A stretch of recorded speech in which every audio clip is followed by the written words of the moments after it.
Hi, I'm Dr. John Neustadt, president and founder of NBI. And it happened again. I often consult with people on their health issues and what's going on with them. And a woman reached out to me who was struggling with fatigue, brain fog. She had put on weight, although she hadn't changed her diet or exercise routine. Her hair was falling out. Her mood was lower. She was depressed, and she reached out to me for help. So I got on the phone with her, and she shared some of the labs with me. And yes, again, what I saw and what I see too often is that either doctors aren't ordering the right laboratory tests to identify what's going on, what the potential causes are, or if they do order the right laboratory tests, they misinterpret them. There were two tests in particular that could explain nearly everything this woman was experiencing. One was a thyroid test, and the other is called serum ferritin. Now, ferritin is a storage form of iron, and testing for ferritin is the most overlooked test in women that's not ordered that should be ordered. The problem is that it also gets misinterpreted when it is ordered.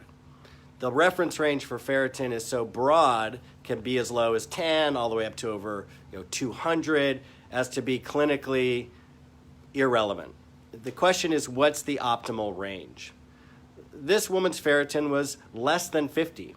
And research has shown that less than 50 decreased mood, depression and fatigue are the early symptoms of not having enough iron. And her thyroid was nearly 6. Her TSH level was nearly 6. And even the reference range on the test showed a high of 2.0. So it was nearly 3 times higher than normal, showing that she had lower thyroid. And yet, thyroid replacement hormone was not recommended to her. Iron replacement was not recommended to her to bring up that ferritin.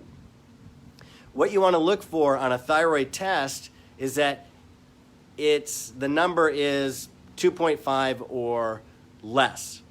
That's a good range of TSH to show optimal thyroid function, but you always have to correlate it with symptoms too. Nobody should be testing or treating a number on a test.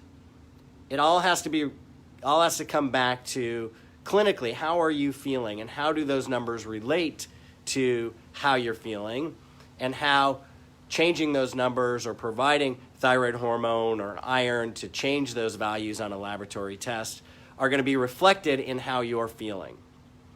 So I encourage you that when you get laboratory testing done, if you're having any of those symptoms, hair falling out, fatigue, difficulty losing weight, depression, that you make sure that you get your thyroid tested and your serum ferritin tested. But not only that you understand just enough about the tests to make sure that the recommendation that the doctor is giving you is adequate for you, is going to really help you, and they're not missing something.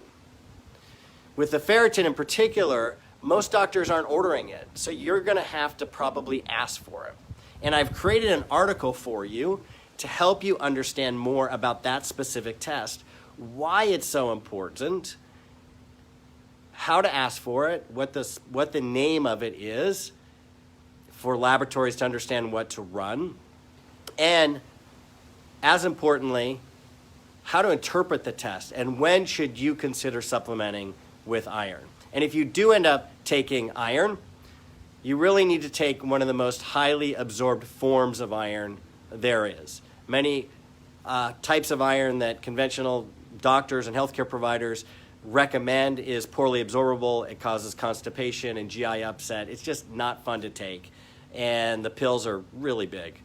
So that's why I created Ferrisolv. It's up to 75% absorbable and doesn't cause any of the GI upset that other products can. But regardless, before you start supplementing with iron, you should get tests run to make sure you actually need it. Women are at the highest risk for iron deficiency because of their periods. They're losing blood every month in their periods. So a serum ferritin test is very important to get run on you. I'm going to put the link in the comments below to that article on the NBI website. You can also head over to nbihealth.com for more health resources and products to help you get healthy, maintain your health, and feel fantastic. I'll be here next week, so tune back in for more health information and make this a fantastic day and week. Thanks for listening. Bye-bye.